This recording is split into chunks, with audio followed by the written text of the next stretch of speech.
What's going on, bottom line viewers? It's Mitch, joined by Fitty Trent and Kevil for his very first NHL recap on the Bottom Line View. And of course, Fitty Trent. Fitty Trent was here with me like a soldier doing the trade deadline. We discussed the trade deadline, the ins and outs, and now we are here for the game, probably the game of the week, the Chicago Blackhawks versus the Pittsburgh Penguins, the two past Stanley Cup champions, and the Wednesday night rivalry. Again, I don't understand why it's a rivalry game because I don't think these two teams are rivals. But whenever, as a Pittsburgh fan, we play Chicago, it means a little bit. Now, there were key pieces out for both sides. Kev, can you just mute your mic real quick? Yeah, sorry. There was key pieces out for both sides, especially the Penguins. We'll get into that. And I think this was the first game where we really saw that the Penguins missed those players because they played a very good team in the Blackhawks tonight. The Blackhawks are also missing two of their top defensemen because now they traded for Oduya, and he couldn't have possibly played in this game because he just got traded there, and Jarmelson as well. So two key pieces for Chicago, about 6 or 7 key pieces for Pittsburgh. We'll get into the game. It was a very entertaining game just straight off the top. Chicago did win this one 4-1, but it was definitely not a 4-1 game. Pittsburgh could have easily won this game. It was that close. The goalies both played excellent. We'll get into that as well. And yeah, I just thought it was a very entertaining, good hockey game, the way that hockey should be played.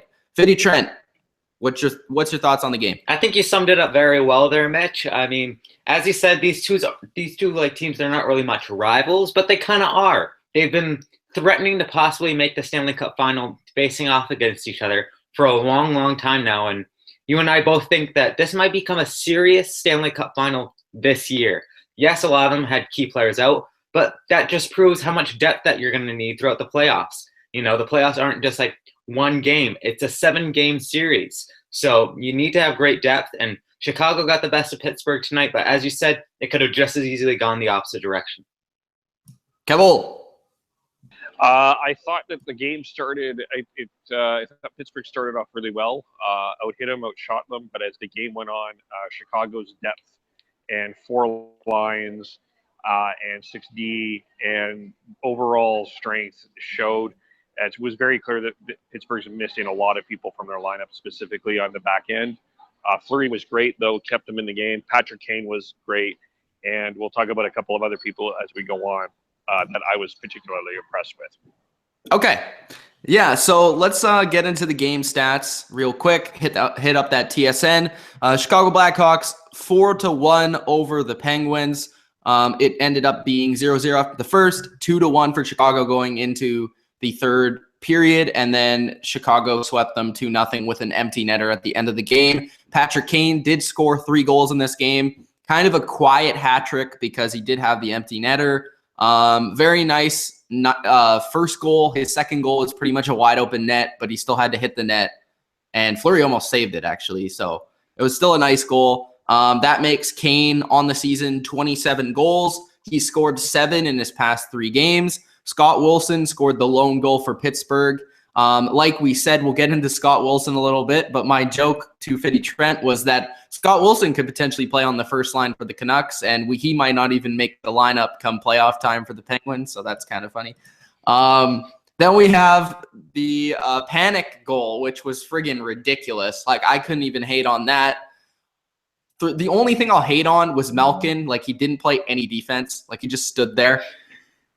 And Panic, like, put it through his legs, off his right skate, back to his stick, top corner, like, really nice goal. So all these goals were quite nice. And like I said, the way that hockey should be played. And I think the other thing that was great about this game, there was only 1 penalty, and it was a tripping call. I did think that Chicago, in particular, got away with some interferences, and I said that to Trent. But, you know, I like that they didn't call a lot of penalties. It kind of gives preview into the playoffs. This was a playoff quality game. This was a playoff atmosphere, and I feel like them calling not a lot of penalties was a good sign.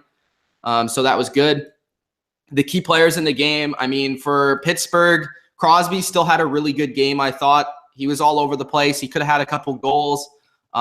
He won 13 faceoffs. He lost 8. He was a -2 on the game, but they lost 4-1. He had 2 hits and 4 shots on goal. I thought Malkin was a little quiet in this game. It's going to be interesting to see who he plays with and Crosby come playoff time because of all the players that are out. On the back end, I thought that Schultz kind of had one of his worst games in a while. He took that 1 penalty. He's been really good this year. He did still have 3 block shots, which was the team high, but he wasn't as great as usual. The players that I didn't think were very good for the Penguins were basically Ruedel, who was one of the call-ups. He was one of the guys that gave up the third goal. Like, he was at fault, in my opinion, for that third goal because he just looked lost when they came down. Other than that, I mean, Ian Cole was paired up with him, so obviously he didn't look very good as well. Other than that, I mean, everyone did fine. Again, it was a close game, even though the score was 4-1. I didn't see anyone play particularly bad there. And for Chicago, Patrick Kane obviously played well. He had 3 goals. I would say that he didn't really make a huge impact, like, past that, though. I know that's kind of being idiotic, but, like, every time he was making an impact, he would score. And then other than that, like, he wasn't really, like, you couldn't really notice him very much. But that's typically how Patrick Kane kind of is. Jonathan Toews was fine. I mean, he's been playing better as of late, but he wasn't fantastic in this game. Brent Seabrook was kind of sloppy, in my opinion. He's a +3 in this game, but he was a little sloppy. Keith was very good, in my opinion. He had an assist and a +3, 4 shots on goal. Also, Panic had that amazing goal and also was, hardworking on the defensive end. Schmaltz, I thought, was one of the better players. Him and Hartman, I thought, were both very good in this game. Hartman was very good, especially on defense, and Schmaltz on offense with 2 assists. So for Chicago, I thought basically everybody played well in this game, especially their goalie, Darling, who had 36 saves on 37 shots. Played very, very well in place for Crawford. And again, Fleury, I thought, in net for Pittsburgh, played very well as well. Okay, guys, so those are the stats and my, little take on each player, each of the big performers in the game. What did you guys think? Who was good? Who was bad? Who was ugly? What did you guys think? Well, thanks for passing it off to us, Mitch. I mean, how can we follow that perfect performance? I mean, you set it up so I might have talked a little long there, but I wanted to get through all the stats. I know, but it was beautifully done there, Mitch. I mean, but you basically left us with nothing. I mean, me looking at the Penguins game, Mitch, you're actually going to love this. My all-star of the game was actually Ron Hainsey, the guy that apparently everyone thinks I hate. And I don't hate Ron Hainsey. It's just he's overpaid and you guys traded too much for him. But he got an assist tonight. He got a good 3 hits. He had some blocks, had some takeaways. And overall, just played a really solid game, I found, was the 4th best defenseman on your team for ice time. That's hard to do with the Penguins, because they have such a deep defense. I know that you said not tonight, but I know you said that Ruedel did not have an excellent game. He's like your 10th or 12th defenseman in your depth chart. That's how many injuries you have. Actually, I did think Pouliot played okay. And usually when he plays for the Penguins, he doesn't play very good. So I thought that he had a pretty good game. Yeah, there you go. I mean, there you go. He's like the 13th defenseman. So it's true. That's a good point. Unlike the offsetting side, I think Malkin did not have the strongest game this game. As he said, he was basically just standing there that game, during that play. Otherwise, he was okay, but he didn't really have a wow factor for me. Chicago, basically everyone played, pretty okay. I was actually very surprised to see how well Thomas Jurko played. As a sniper, he was doing much more defensive way, and this was his debut for Chicago. Had 1 hit, 1 block, and I believe had 1 takeaway as well. And he had a really nice play in front of the net where he tried to dangle a couple guys. He almost got a nice opportunity. He played pretty good. Nice call. He played pretty well for his debut, since he was with the Detroit Red Wings for a long time. For a player that didn't do too well for Chicago, if I had to pick one, probably Michael Roosevelt. I mean, he gave away the puck a lot. He wasn't that physical when he was on the ice, but he was still okay. He didn't cost them the game or cost them any plays other than the one time that he was a -1. But besides that, he didn't cost them the game, but he didn't wow me. Michael Roosevelt, I think, is slowly starting to fall off in the Chicago Blackhawks depth chart of defense. Gavol, what'd you think? Also, we have Wildfire in the chat. He's, of course, I think did he say he's a Flyers or a Caps fan? I think he's a Caps fan. I think Joe's the guy with the Flyers fan. Okay, yeah, I got confused. There was too many of the haters of the Penguins. He said, "I'm so sorry," or "I'm so happy that the Penguins lost." Sorry, dude. You know what? It's just a regular season game. I'll get upset over the postseason if they start losing. To me, I think the Penguins were off back-to-backs. They blew a 2-0 lead last night, and I think that had a lot to do with this. I just think the depth on the defense of Pittsburgh overall is tough. I mean, they didn't have also not only. They didn't have Mark Streit tonight. They didn't have Frankie Corrado. They didn't have four. They didn't have 5 defensemen, Kev. Yeah. So this was kind of an AHL defensive lineup. But Chicago, to me, what I like about Chicago is you get the same style for 4 lines. They just will come at you in waves. And I thought the player of the game was Nick Schmaltz. When the game turned is when they put Schmaltz on the line with Kane and Panarin. Once that line got together, I thought the game turned around a little bit. I didn't think I know Pittsburgh got a lot of shots, but I didn't think they got a lot of great opportunities. They got some. I thought Chicago outchanced them, had the better chances.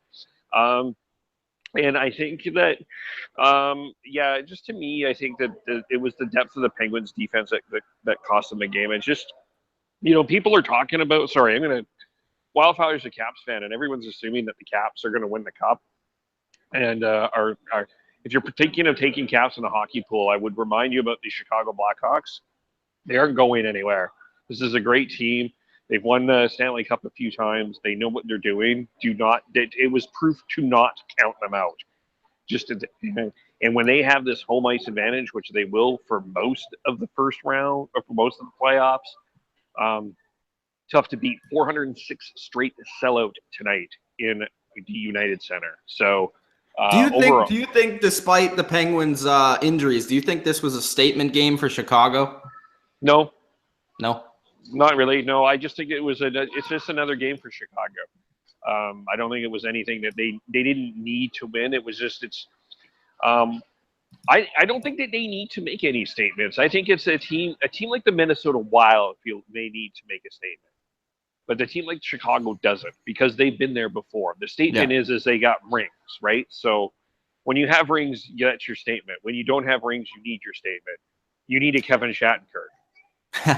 Yeah, Kev. Well, my thing is I've always looked at it. Chicago, despite Minnesota being first place in the West, I've said all along, and Fitty Trent said this as well, the Blackhawks are the favorites. I mean, the Blackhawks are the favorites. San Jose is probably second there, and then probably the Wild. I mean, the Wild are even an under-the-radar team despite being first place because when it comes to the NHL, I say this almost every year, it doesn't matter where you finish in the regular season. It really doesn't matter. If you get in and you're playing great hockey and the Blackhawks are always a threat. Pittsburgh's always a threat. These teams, the Kings even, if they make it in, they're usually always a threat. These teams have been the only teams to win a Stanley Cup over the past 9 years or whatever it is, 8 years. So with the Bruins in there, I think for one. So I don't know. It's just for me, again, the regular season doesn't matter until you get in the postseason, and it's how you play in the postseason that matters. And as you said, the LA Kings are perfect models for that because you look at how they've won those Stanley Cups. They've always won them being either the 8th or the 6th seed team. They're never in the top 3 for the Western Conference and end up winning the Stanley Cup. They're always barely sneaking by and then winning the Stanley Cup. When they do really well in the standings during the regular season, they don't do well in the playoffs. So it's all about, how your team reacts in the playoffs, not how your team reacts in the regular season, as you said there, Mitch. I do have to disagree, though, a little bit, because especially when you look at the Metropolitan Division, I think where you finish is going to be important. I would almost argue that you might be better off being one of the wild card teams and heading over to face the first place team in the Atlantic than going through that war of attrition between the Rangers or Pittsburgh or whatever, right? This is why I continue to complain almost every podcast about the stupid freaking playoff format. Because, like last year, as an example, the Penguins should have played the Capitals in the Eastern Conference Final. Unless the Lightning were to beat them. I agree. Maybe they would have. But, you know, like, it doesn't make any sense. Like, I was just talking to my dad about this, and he was like, he basically forgot that was how it worked. And he's like, oh, so the Penguins and Capitals can't play in the Eastern Conference? I'm like, no, they'd play in the second round. And because he was starting to name the favorites. Like, he was like, oh yeah, it's going to be Blackhawks, Sharks, and Penguins, Capitals. It doesn't matter. Just wait till that happens. And I'm like, well, no, because the Penguins would play the freaking Capitals in the second round, which is absolutely dumb. Exactly. I mean, how great would a Penguins-Capitals Eastern Conference final be? Like, we've all dreamed of it. Like, Ovi versus Crosby on the second biggest stage. I mean, ideally it would be for the Stanley Cup, but that's not going to happen because the NHL abolished that rule like 100 years ago. Because it used to be conferences didn't matter. The best two teams faced off in the Stanley Cup final throughout like the playoffs. Now we have all these divisions, and it's kind of foolish the way that it's set up now. Yeah. But, you know, we're not going to have a Canadian team in the Final Four, people. And, you know, it's about the Canadian ratings, and we might get the Leafs in the Final Four. I'm freaking Canadian. I could care freaking less about the Canadian teams, honestly. How un-Canadian of you, Mitch, to think this way. I just want the best teams to play. Or Ottawa. That's like saying, like, if the BC Lions were in the NFL, like, they got to be in the playoffs. What the hell? Listen, on every single NHL team, there's Canadian players. There. Yeah, I know. Yeah. Sidney Crosby scored the biggest goal in Canadian history, and he plays for Pittsburgh. So there you go. I'm with you. I think they should reseed after the second round. I think that's something that they should even consider. But maybe. Yeah, Washington and Pittsburgh shouldn't be, or either the Metropolitan Division, quite frankly, should be the Eastern Final. And it's not going to be. So I really hate that. But I do think where you finish in the standings in this year is going to be important. And really, also, I think when you're Chicago, Minnesota, I think getting that first place, I think is going to be important as well, because you're going to want to avoid Nashville and St. Louis, right? Well, remember last year, Chicago, they you know, if they would have finished a little higher in the standings, they wouldn't have to play St. Louis. St. Louis actually knocked them off last year. That was the reason why and that was a great series too. Yeah. Yeah. So I mean, it's placement in this time is, I think, important, especially for the first round, of how you get through there. And I mean, and face it and strategizing how you know, I mean, because realistically, if you're Columbus right now, I think because Columbus is in the wild card position, you realistically can get to the Eastern Conference Final. Columbus is second place in the Metropolitan Division right now. Who's the wild card team? The Rangers. They could get, but yeah, okay. So if you're the fourth place team, you can get to the Eastern Conference Final. Yeah. I would pick them over Montreal right now, and I would pick them over Ottawa. Rangers Montreal would be interesting, even though they wouldn't. Yeah, they would play them. Yeah. I don't know who I would pick in that series. I know who Trent would pick. That would be a good series. Yeah. Kev, you didn't have a chance to talk about the trade deadline. What were your thoughts about, you know, these two teams, what they did at the trade deadline? I think this trade deadline, it was difficult for a number of different reasons. Salary cap, lack of movement, lack of real star players on the block. So I think that there was a lot of depth stuff.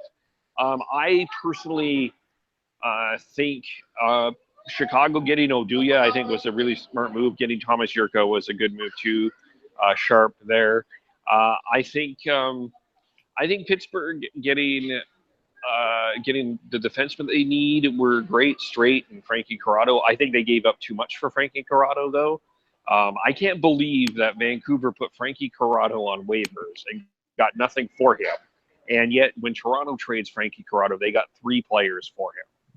Yeah, I don't know. I was surprised about the Frankie Corrado trade myself because, like, I've seen him play and he doesn't stand out or anything. He doesn't seem supremely skilled, but you never know. Like, I don't know that the Rutherford seems to like him. Penguins organization seems to like him. Maybe we could be wrong. Maybe this could be Justin Schultz. I don't know. You never know. But this guy is coming in this season to be like the 9th defenseman or something silly like that. So. Yeah, he's not going to play this year, but maybe in the future. As for Straight, I think Straight was really daily Mata insurance because Mata has been really inconsistent this year and Daly has been injured. So I think he'll probably play for one of those guys because I don't see them taking it will probably be Ian Cole or Hainsey in there for the defensive presence. Letang will obviously be playing. Dumoulin will obviously be playing. And Schultz will obviously be playing. So it's kind of those last 3 spots that they have to figure out. And with all these different options, it's going to be interesting to see. I was looking at the Penguins lineup, just typing it out because they have so many injuries right now and we haven't seen this team play together in so long. I was trying to figure out what the lines would be. I was trying to figure out if Sheary would go back to the first line because he was playing very well with Crosby. But I don't know what you thought, Kev, of Gunsel tonight, but he's been playing very well for the Penguins with Crosby. Yeah, he was okay. I mean, he wasn't. I didn't think that Pittsburgh was anything. I mean, they played okay, but I think as the game wore on, I think Chicago was just too strong for them tonight. Well, obviously they lost the game. Yeah. So. No, but I mean, I think it just I felt like Chicago wore them down as the game went on, and I think Chicago, as Pittsburgh were trying.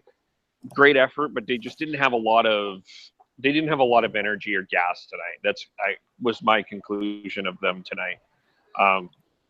And they're playing a lot of hockey, and that's back to back. And when do they play? I think Friday. Friday or Saturday. I think so. They've have a pretty busy schedule here too. So it's interesting. I think it's interesting that they didn't give up Marc-Andre Fleury. And how that's going to play into the playoffs. I think maybe smart for Pittsburgh because you probably do need 2 goalies in the playoffs just in case Matt Murray slips up or there's an injury. So I know that they have another prospect that people are really high on, but Tristan Jerry.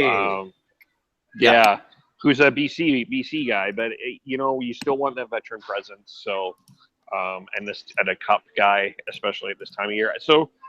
I don't feel like Pittsburgh and Chicago didn't do anything to cement themselves any further ahead of anybody, but they didn't lose any standing. And I just so they were smart. The only over the top big move that may have put someone in a position to be a favorite was probably Kevin Shattenkirk, but there was nothing much else there that was going to do that. And I'm not entirely convinced that Kevin Shattenkirk puts you over the top. I guess we'll see. I think that I think it's going to be to quote the Alex Burrows. They need to slay the dragon, and that's what Washington will need to do. Yeah, we have a question here from Wildfire. Why are the Wild, Pens, Capitals, and Hawks the Cup favorites? So to reaffirm that question, who would be your top 4 favorites? My top 4 would be right now Pittsburgh, Washington in the East, and I would say Chicago, San Jose. I like that Jannik Hansen move. I think it was a really good pickup. That was kind of that was the other over the top move to me. I don't know. Something tells me about Minnesota that they're a first round upset. Just maybe. I think they have the potential to rather be kind of shockingly really good or kind of disappointing. I don't think they're going to be 1 round and out. I think they're rather going to be like you said, first round or all the way sort of thing. It's going to be either way. I don't know what to think with Minnesota, but I think a lot of it has to do with their goalie. Yeah, and that's going to be, and he's not he's played very well in the regular season, but he doesn't have necessarily a lot of playoff pedigree behind him. So that'll be interesting going forward as well. And you know what, the two potential wild card teams, I think are primed to sneak in there. Calgary right now. Calgary's one of the hottest teams in the league. People completely are not talking about them, but they're not. I'm sorry, Kev, I'm sorry. I just don't see the Flames making it very far this year. I'm sorry. You did not do enough to bolster your roster. I'm sorry. Hey, bro. Curtis Lazar, bro. Yeah, that's the Stanley. They're 9-2. They were 9-2-1 in February. I think that they're going to be a troubled opponent for a first round team, whether that be San Jose or Minnesota. I don't think that they're going to be an easy out. I'm not saying that they're going all the way, but I do think that they can make some noise. And you don't forget about LA. Let's not forget about LA. I know that they're in that position. I agree with you with LA. I'm there with LA too. Because I look at LA and what they are is they have elite. And what I mean by they have elite defensemen, they have elite forwards, and they have elite goalie. When I look at the Flames, goalies, they have the Flames, like they don't have anything elite, maybe outside of Gaudreau, and that's about it. Yeah, but I mean, I think that they're playing very well as a team, and I think that's why I think that they can cause some problems in the first round. I'm not saying that they can win a round. I'm saying that they can take a San Jose or Minnesota to 7. I'll say that. All right. I want to explain this to Mr. Winter. Winter is a good fan of the Bottom Line View recaps. He comes on here for the NFL recaps in particular. He's from Pittsburgh, I believe. He is a Steelers fan. I think he's also a Penguins fan. Yeah, he just said that. He's Steelers, Penguins, but then he says he's a Spurs and Dodgers fan. So I guess he does kind of pick differently. But he said, I forgot that you youngins are fans of players, because what I said to him in the chat was that I grew up a Lemieux fan. And if you understand how old I am, I'm 20 years old. So growing up a Lemieux fan means I was like 4 when I started liking the Penguins. So they were really bad when I started liking the Penguins. I also like the Canucks. Like they're kind of 1A, 1B. It depends on the year and the time. More recently, I've liked the Penguins because I'm obviously from Vancouver, so I'm always going to like them a little bit. But the thing about the Canucks that is why I'm more of a Penguins fan is I like the way that the Penguins play more, and I also just hate what the Canucks do on a regular basis. Like they piss me off more than any team. So that's why I'm more of a Penguins fan. Well, what are you talking about? I mean, they acquired 2 fine prospects, Mitch. I think you should be very happy. They're on their way. They didn't have a bad trade deadline this year, but let's look at their past 15 drafts, shall we? No. We're gonna have Trent cry. He's already crying right now. He's Kevin, I completely agree. This trade deadline, they did great. Last trade deadline, what were they thinking? We're in last place of the Western Conference right now, but we're going to keep all our players because we can make it. The year before that, we're going to give everyone no trade clauses because we're going to make it. The year before that, we're going to make it. We're going to make it. We're going to make it. We haven't made it since 2011. In 2011, we did make it. We lost it. Get over it. That was the past. This is the future. The Sedins aren't the 2011 Sedins anymore. Don't get me on a rant about this because I've already gone a rant about Mark Streit and that trade. Wildfire says best offense, Penguins, best defense, Blackhawks, best goalie, Capitals. Thoughts? Oh, Carey Price is still the best goalie. I wouldn't put anybody other than Carey Price as the best goalie. That's why Montreal has a shot. Except I think they must be thinking that they're playing in 1983. I don't know what they're doing there, but I think that they want to do the bench clearing brawl. Yeah. Everyone I swear Kev is quoting my analysis from earlier today. Because I didn't hear anything. What I said was they're literally trading for every glorified goon in the league. Yeah. They're like the WWE. Fitty Trent, no, WWE would get really skinny guys that look like your neighbor. Yeah. Best forwards I'd give to the Blackhawks. Best defense, I'd give to the Capitals now that they have Shattenkirk. And best goaltending duo, I would either give it to the Kings or the Penguins. Duo? How about just goalie? That would be Carey Price. Yeah. Okay. I would go best offense, Penguins. That's collectively forwards and defensemen. Best defense, I'd go. It's hard to argue against Chicago. I like the Capitals' defense a lot. I don't know. Probably the Blackhawks. From a shutdown standpoint, I'd probably go with the Blackhawks.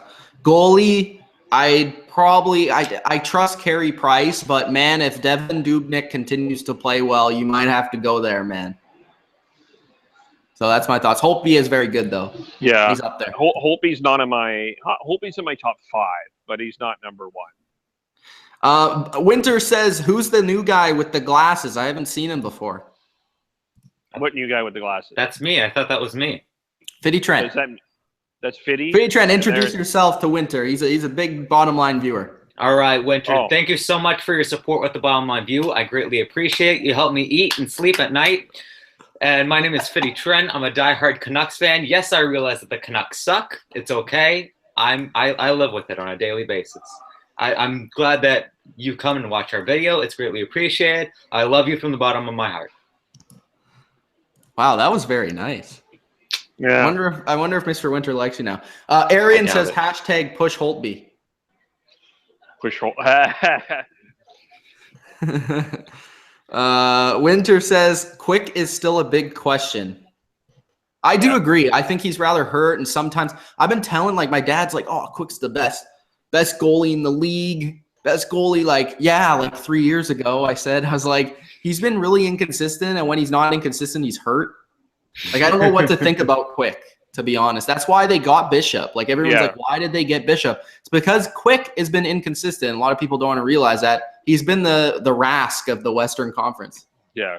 That's a good point there, Mitch. So any last things to talk about this game or, Penguins, Blackhawks going forward? This could have been a preview for the Stanley Cup Final. I think certainly a good percentage of it. So it was a good day of hockey, I guess. Overall, good day to talk hockey. Yeah, it was a great day. Yeah. Trent? Good game. As we said, it could have gone either way. And as everyone's basically said, could possibly be the Stanley Cup Final. If it is, great. If it isn't, that's going to be interesting. Trent, I want to see if you can nail this extra. All right. Right now with the extra? Right now, extra. Plugs, subscribe, like, and buy. I want to see if you can do it. Boom. Okay, so coming up on the Bottom Line View, we got videos every single day. I don't know what we're doing for the next couple days in wrestling and football, but I do know, and I can guarantee you this, the Puck It Up podcast coming this weekend. So if you guys like more hockey content, keep it here on the Bottom Line View. We've really been focusing on a lot of the trade stuff. Now it's past the trade. So now we're going to focus on playoffs, draft, expansion draft for Las Vegas. It's going to be great. I can't wait for you guys to be a part of it. We got daily wrestling, daily football, basketball, right after this, in fact, and a hell of a lot more. So make sure to subscribe and like all the videos on the Bottom Line View and catch more of Kev, Mitch, and me. And, of course, Dylan and Adam. Good job. Thanks, Trent. You're the best. You're the best. Woo! All right. Thanks, guys, for tuning in. It's Mitch of the Bottom Line View with Trent, with Kev. We're out. Peace.